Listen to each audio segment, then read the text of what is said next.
Good morning. Welcome back to the Red Mic. Happy Monday. Glad you're here. Hope you had a good weekend. Today's Red Mic message: the most expensive words in the workplace. This weekend, I was driving through some parking lots, out shopping with my wife, and noticed a lot of parking places very near the front of the businesses are still marked off for curbside pickup. In some cases, these are businesses that don't even do curbside pickup anymore. And, you remember back to when businesses were scrambling during COVID. We all adapted overnight. Stores created pickup lanes, designated parking spots, new procedures because the circumstances demanded it. And it made perfect sense at the time. Today, though, even the places that still have curbside pickup, a lot of those spots are still empty. No one has asked whether they're still needed. And that got me to thinking about one of the most expensive phrases in the workplace and in leadership. We've always done it that way. And it's amazing how quickly temporary solutions become permanent traditions. Organizations are full of them: reports that no one reads, meetings that no one needs, approval processes created to solve a problem that disappeared years ago, policies written for employees who retired a decade ago. In fact, I was at a state agency. I'm not going to say what state agency, but we had a lady who worked there, and she had worked there for more than 50 years. And when she left, a lot of the stuff that she did, a lot of the reports she did, no one knew how to do them. Before she walked out the door, no one bothered to ask, hey, we need to know how you do everything that you do. And one of the things that she did is she compiled the statistics that we had to send to the legislature periodically. So it was kind of a big deal. They're called performance measures.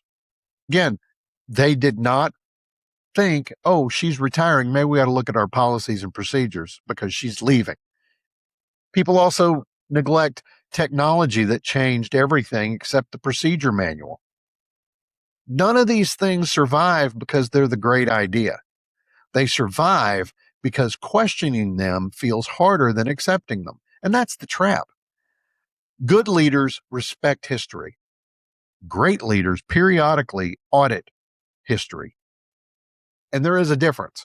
Tradition is valuable when it preserves wisdom. Tradition becomes dangerous when it preserves inefficiency. And every organization should occasionally ask a few uncomfortable questions. Why do we do this? Who benefits? What problem does this solve today, right now? If we were starting from scratch, would we build it this way? Those questions aren't disrespectful, they're responsible. Because one of the greatest strengths that you as a leader can develop is the willingness to challenge processes without challenging the people behind them. Sometimes you'll discover there was a very good reason. Keep those. But sometimes you'll discover that the reason disappeared years ago. Early in my career, I sold advertising at a radio station group, and all of our sales forms had 4 forms, but not just triplicate, it was in quad.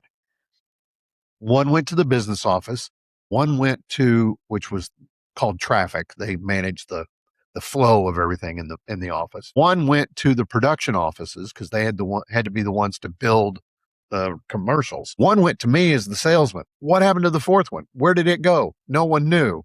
So my general manager would hand me my form, rip the other 2 off, take the other one, throw it away.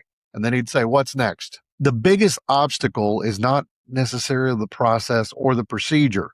It's the sentence that protects it. We've always done it that way. And that's really dangerous. History should inform our decisions. It should not make them for us. The organizations that thrive aren't the ones that change everything. They're the ones that continually ask whether today's practices still serve the mission. Leadership isn't about preserving every decision your predecessors made. It's about leaving the organization better than you found it.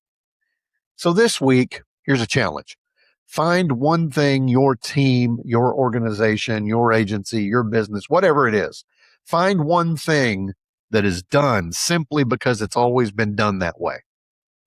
ask why. The answer might surprise you. And if nobody remembers, well, there's your answer. Maybe you need to throw that one away. I'm Patrick Fortner, and that's today's Red Mike message.